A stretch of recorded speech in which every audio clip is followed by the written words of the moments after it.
you can't be afraid to experience different things in life because that's how you find your calling. That's how you find your purpose is you have to find what you like and what you're good at. Yeah. And you can't do that without trying new things. So put yourself out there 100%. Staying where I'm going to bring staying in the game back up because that's the mindset you got to have, man. Come on. You can't let your circumstances, no matter how bad you think you have it, or you think you can't find your calling yet, or you haven't found it yet, and it's been 10 years. God's got you, man. I know, I don't want to bring God into somebody's life that doesn't want to hear that. You have to have some kind of higher power to have faith in, because if you don't have faith in something, it's kind of hard to see a future.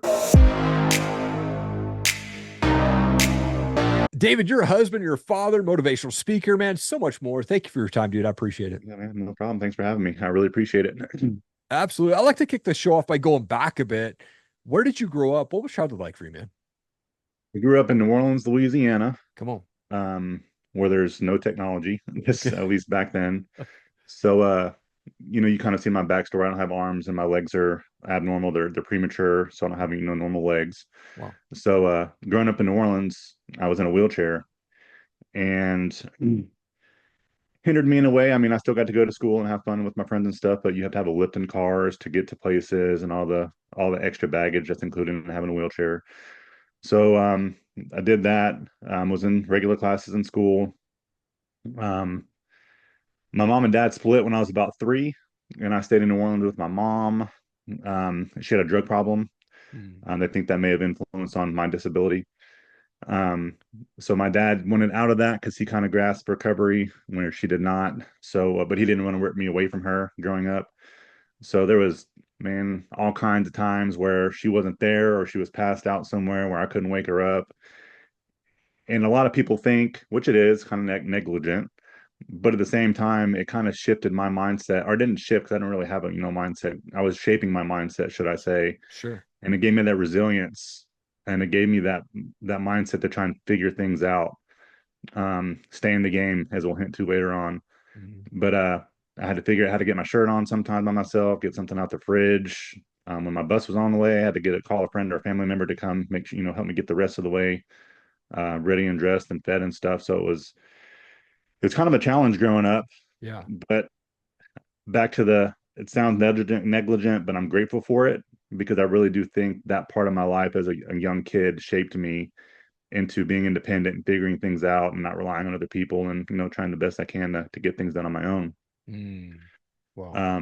My dad finally, this after numerous occasions, he was like, well, it's time. It was Mardi Gras in 96. Mardi Gras is a holiday in New Orleans. So I was going to visit him. And my mom went MIA. No one to pick me up from the airport. Lo and behold, she was in a treatment center somewhere. And that's when he pulled the plug and was like, you're moving with me. Wow. So moved to Dallas after that, where there is technology. Yeah. And I got involved with Scottish Rite Hospital. They're a charity hospital in Dallas that helps people get on prosthetics and you start walking and even prosthetic arms if they wanted to. Wow. So we got the legs on and we were rocking and rolling. No more chair, no more lifts, no more that extra baggage. A lot of people also ask me, well, this would help you do this or this would help you do that. But I don't like baggage, man. I don't like having to tote stuff with me or carry stuff around with me. I like to make sure I can take care of myself wherever I'm at. Yeah. So, Man. um, the weird thing though, or not weird thing, but something that did happen when I started walking, being in a wheelchair, I use my feet for everything, Hmm. writing, eating, everything. So when I have these prosthetics on now, I had to adapt and I had to learn how to use my nubs, as I call them. Gotcha. So I write, eat, throw footballs, whatever it is now, I use my arms. Wow. So yeah, that was my childhood. Fourth grade is when I moved to Texas, was in all regular classes. Um, had a really good childhood when I moved. I mean, I didn't have a terrible childhood with my mom. There was just several occasions where it was not the greatest, but Yeah. my dad had structure. He was remarried, so I was allowed to be the child and not the adult. Hmm. Yeah. Um, so yeah, I didn't have a horrible childhood except for the few occasions as a real young child, but Yeah.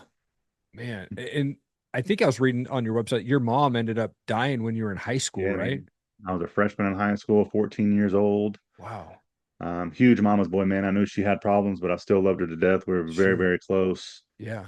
Um, it was kind of, I won't say I'm glad it worked the way it did, but I think God had my back in some instances because the summer after she died, we were already talking, me and mom were already talking about me moving back with her. I'd be 14. I can pick where I want to live. And who knows what that would have became if that would have been a reality because she never really grasped because she died of an overdose. So, I Oh mean, that well. tells you she never grasped the concept of recovery.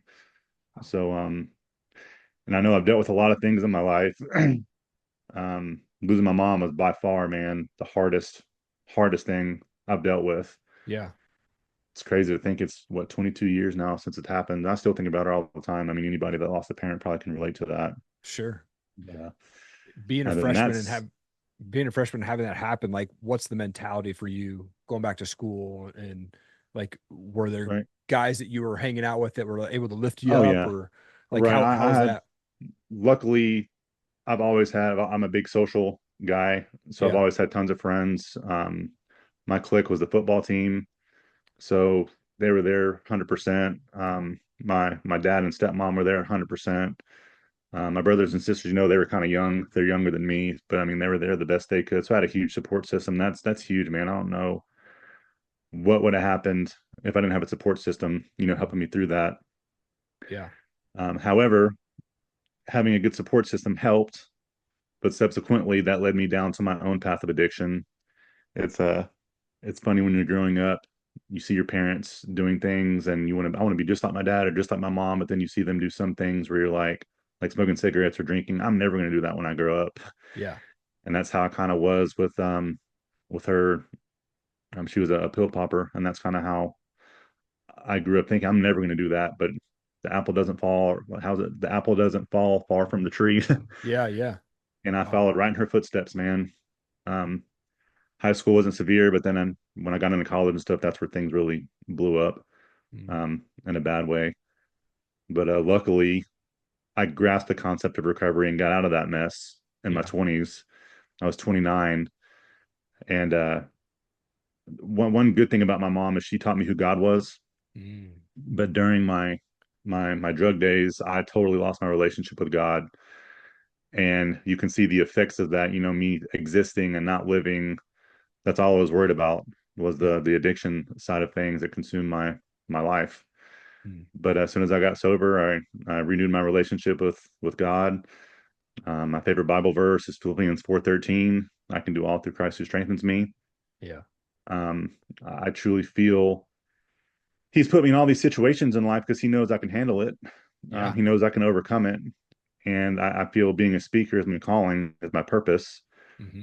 because I really feel when a guy with no arms and legs hops up on a stage, people are like, oh my God, what is he about to say? Sure. And they kind of take it. I'm not, talking ill will about any other speaker out there, but I feel this works to my advantage. My shortcomings Sure. are my biggest assets.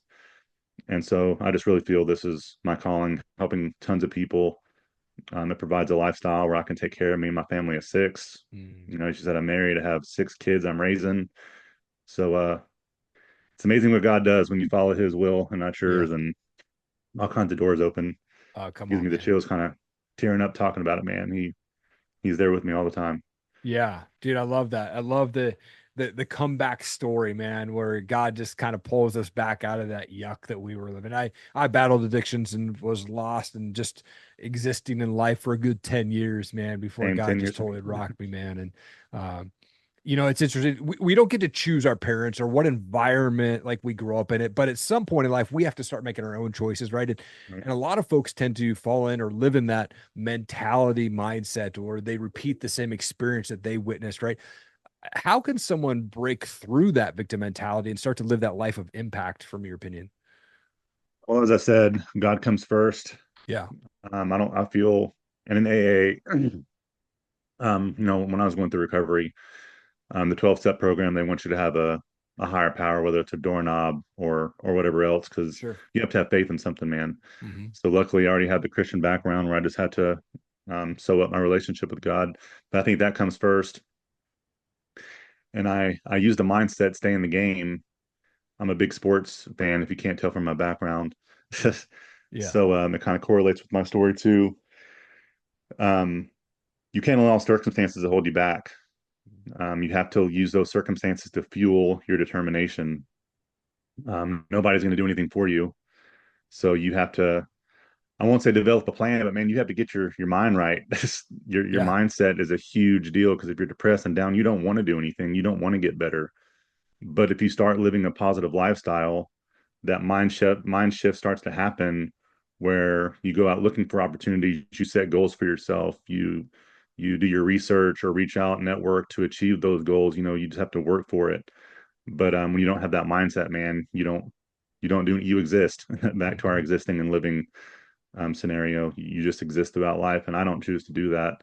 Yeah. So that's why I love speaking, man, is when people see me on stage, and I know there's people worse off than me. And honestly, this sounds kind of trivial too, but I don't have it that bad. I know I don't have arms and legs, but man, I can get out of bed. I have kids. I'm married. I have a career. There's a lot of people stuck in wheelchairs that don't have a good, different syndromes where you can't think right or you can't even move your limbs that you do have, or you're just stuck in your body being paralyzed. So it could be so much worse for me. And that's what I try and also elaborate on during my presentations is you think you have it bad. I don't even have it that bad. It could be so much worse all the time. Mhm. You just have to utilize what you have and use it to your advantage. Man, being grateful is the absolute best thing that you can do, I think. And just for me, I, when I wake up in the morning, I wake up pretty early, about 3:45, 4 a.m. every day. But as soon as I wake up, man, the very first thing out of my voice is, man, thank you, Jesus, for another day to see and hug and hold my family, right? Like I don't care if I have Wake up. the roof over my head, but if I get to see my family, man, that's huge for me. And that's that I have to start my day off with that. When you first started thinking like, hey, I want to go and share my story, like when did you first have the confidence to share your story and how did you get through that kind of the fears of being vulnerable and authentic, and why is being authentic and vulnerable like so important, especially when it comes to being a speaker? So I use my parents, as I've already kind of alluded to a little bit with my mom, but I also speak about my dad too, because he played a pivotal role in that question. Mm, Growing up, we'd go to the park or even the mall, and my mom was kind of scared to bring me out in public because she didn't want to have to do. She took it a lot harder than my dad did. mm, So she didn't like talking about it. She was kind of embarrassed about it. But my dad, on the other hand, he didn't care.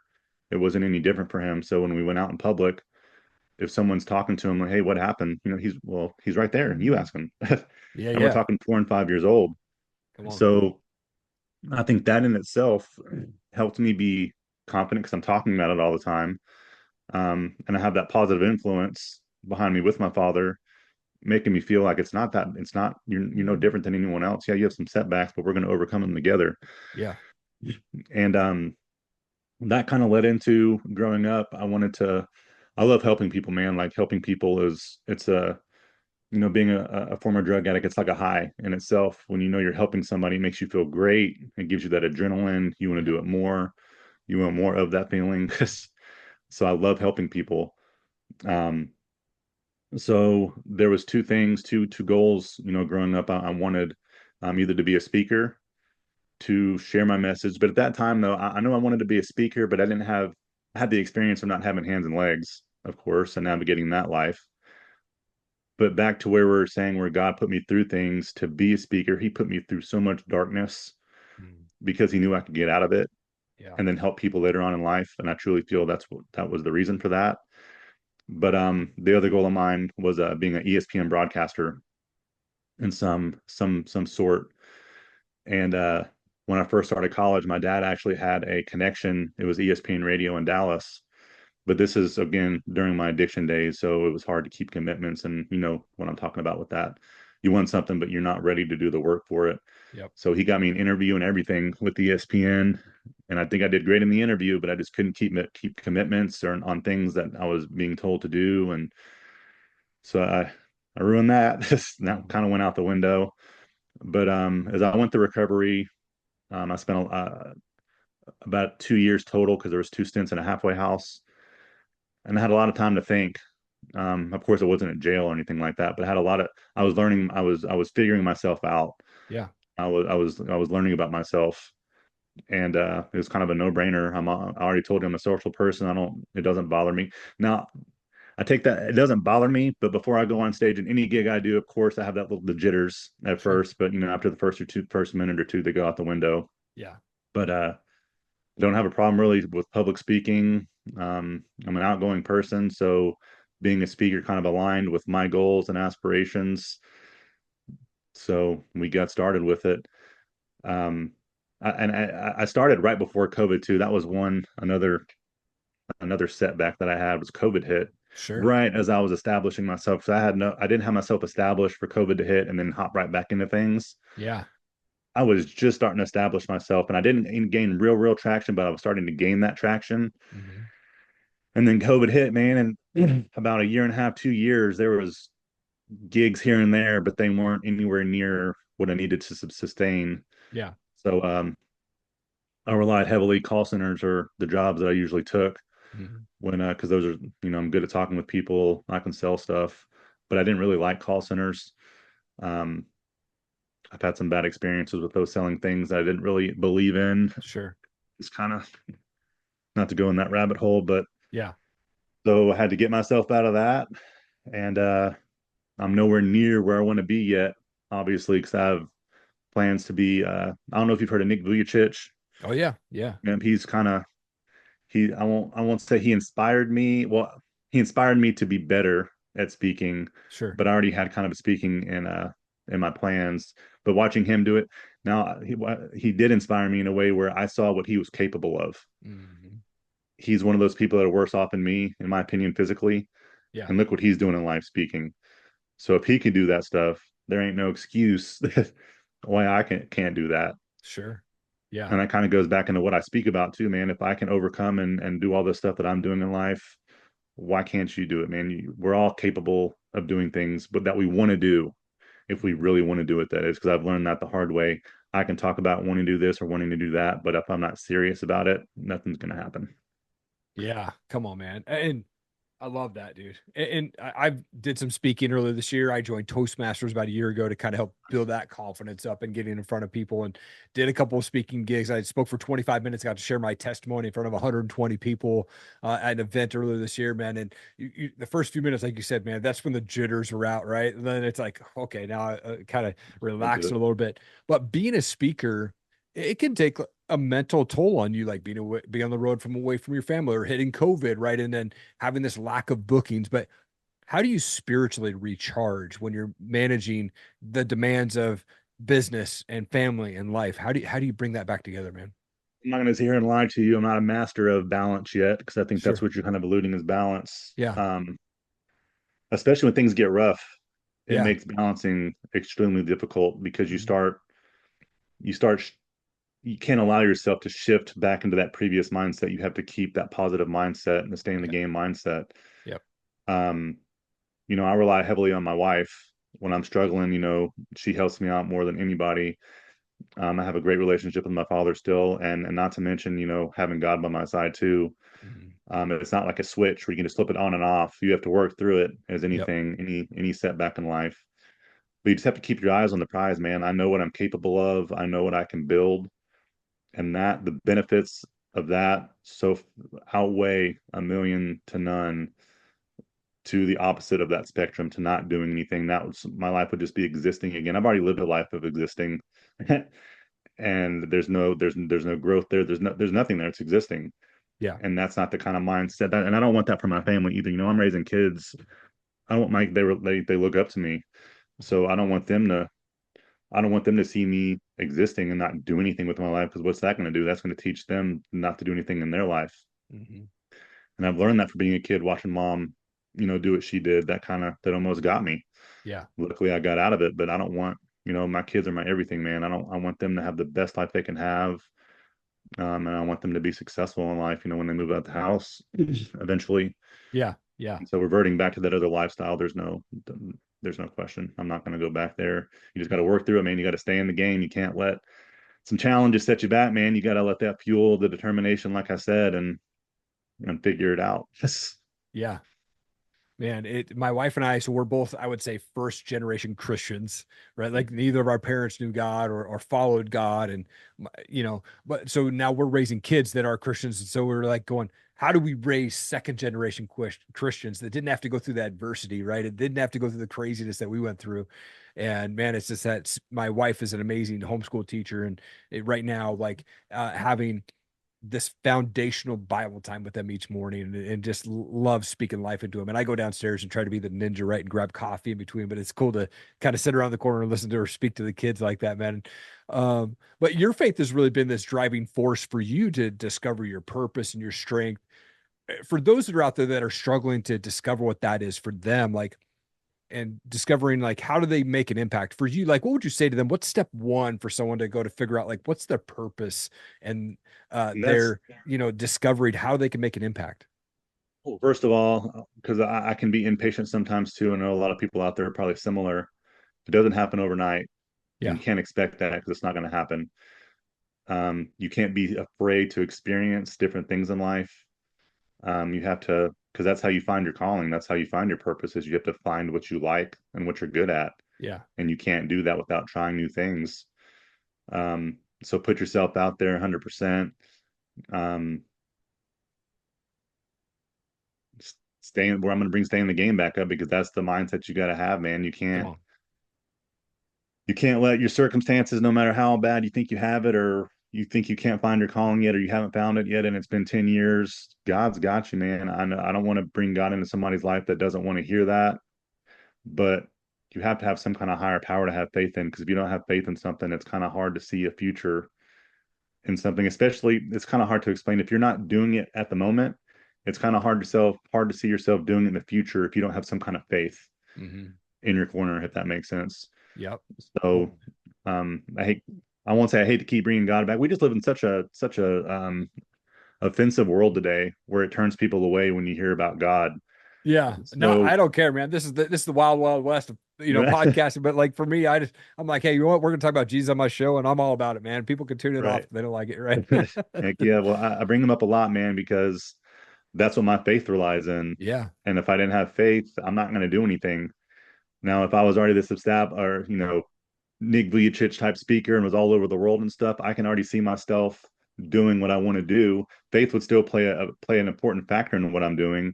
yeah. But if I'm already to that stage, then I can kind of go off of just my own, seeing what I'm already doing and knowing I've kind of made it. But if you haven't got there yet, you got to have faith, man. Or you're never going to get there. Yeah, yeah, man. Being a husband and a father myself, like I love to ask the question, what's your favorite part about being a husband and your favorite part about being a dad? Oh man, so many things I can get into right there. Yeah. Um, Watching my kids grow up to be good people, Hmm. knowing I'm a part of that and I influence a lot of that. It makes me feel better about myself. They don't have these crazy kids, that are getting in trouble left and right or doing this or doing that. They all make good grades. They're all well behaved.